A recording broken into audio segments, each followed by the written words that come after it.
Hey guys, welcome back. If you're new, my name is Kimberly and back from the YouTube video.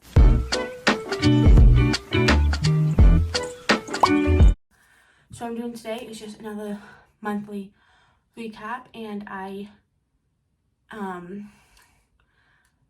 crappy month because I only watched 12 movies.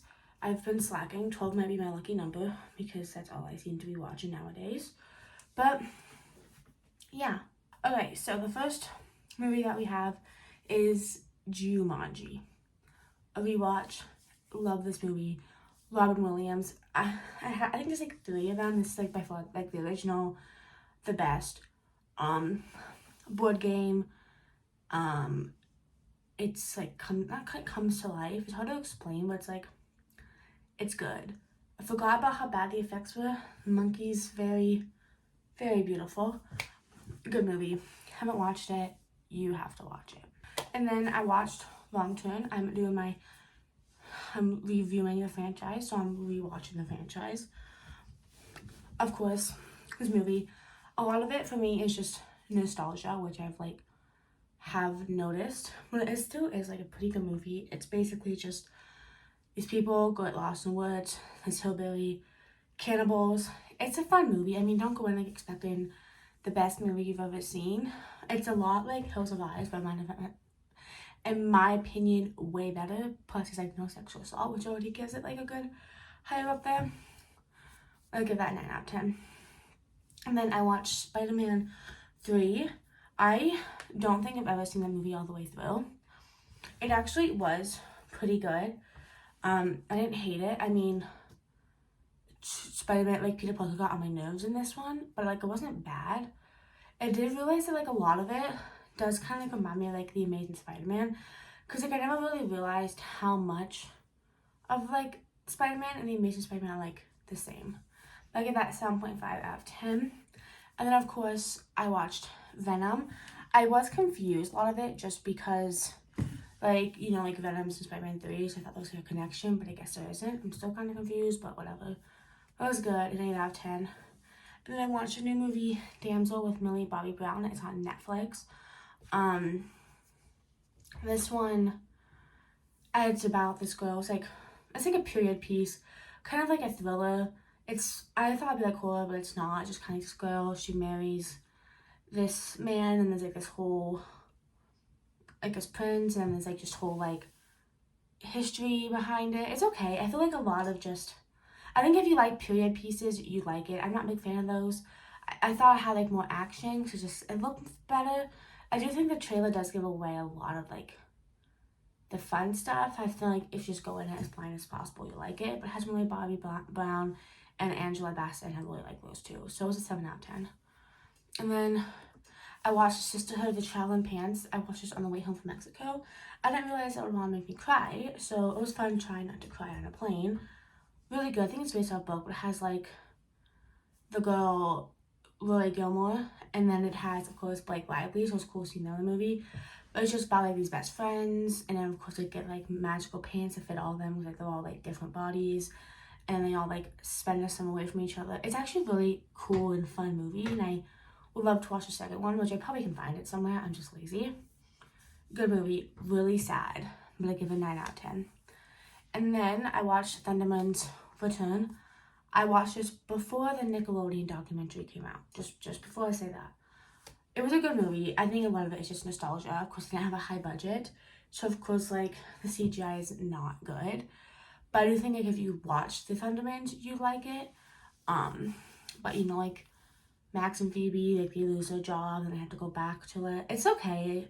I mean, a lot of it's just nostalgia, but 7 out of 10. And then I watched Madame Web.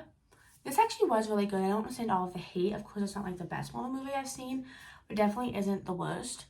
Because remember, guys, Captain America is still out there. And I hate that movie because I had to force myself to finish that movie. So you know what? This is better than that. It was good. Had Dakota Johnson. It had Sydney Sweeney. It was kind of cool just how they did that. I think, because I know Dakota Johnson hated this movie. Like, she regrets it, which I don't think she even has a film she likes. But I feel like if they wanted to make a second one, they could, and they don't need her for, like, even though she's, like, the main character, they could do without her. Just a thought. But it actually was pretty cool. It's just about, like, this girl. It's, like, Spider-Man, but not. It's not Spider-Man. It has, like, oh, there's no post-credit scene. But it's just, like, she can, like, go back and, like, back in time, like, see the future. It's okay. It's 7.5 out of 10. And then, of course, I watched Wrong Turn 2 Dead End. It's a good one. It's a actually really good sequel. I probably would say I like this better than the first one. But when it came down to just rewatch Brody and, like, what I just put on be, like, the first one, I'm telling you guys my favorite. I don't know. Good. It's, like, a reality TV, like, apocalypse thing I do. And then, of course, there's killers. Like, there's, like, inbred killers. It's really fun. It's cool. 9 out of 10. And then, of course, we have Wrong Turn 3. This is funny. It kind of reminds me, like, it doesn't remind me of Saw 1, but when I first watched Saw 1, I hated it, and it's, like, the more I watch the original, I like it. That's how it is for this one. Like, the more I watch this movie, the more I like it. Like, I didn't hate it as much this time. Like, I actually enjoyed it.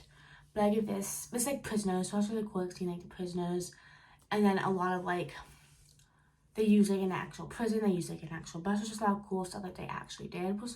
Made it better, but it was good. I mean, it was fun. 7.5 out of 10. And then, which is probably gonna be like the most shocking, surprising movie that I've seen, Winnie the Pooh, Blood and Honey 2. I did not expect to actually enjoy this movie. I did not expect to want to watch it again, or even want to watch it in theaters, because, you know, the first one is crappy. Like, sucked. This one, better. There's a storyline, which we know we need. Likeable characters, which you know we need. The monsters didn't look like Spirit Halloween costumes. They actually looked kind of scary. It was fun. And then, of course, it brings an owl and Tigger, so that was fun. It was just a good time, and it actually feels like the creators actually took the criticisms and applied them. Good movie. I watched it in theaters, which I'm kind of surprised about, but, you know, I did it on a whim, and I'm not mad about it. So, give it an 8 out of 10. And then, of course, the last movie I watched, Barbie and the Diamond Castle. Because when your TikTok is filled with Barbie movies, you're like, I'm ready for another marathon. So April might be filled with some Barbie movies. Just letting you guys know. This is probably my favorite one. Just like a musical. It's a Diamond Castle. It's about besties. They have to help Melody bring the Diamond Castle so he can get rid of Lydia. I mean, it is the best Barbie movie ever. 10 out of 10. But hope you guys enjoy this video. Let me know if you guys have seen any of these. Let me know any movies that I should watch in April, and I'll talk to you next week.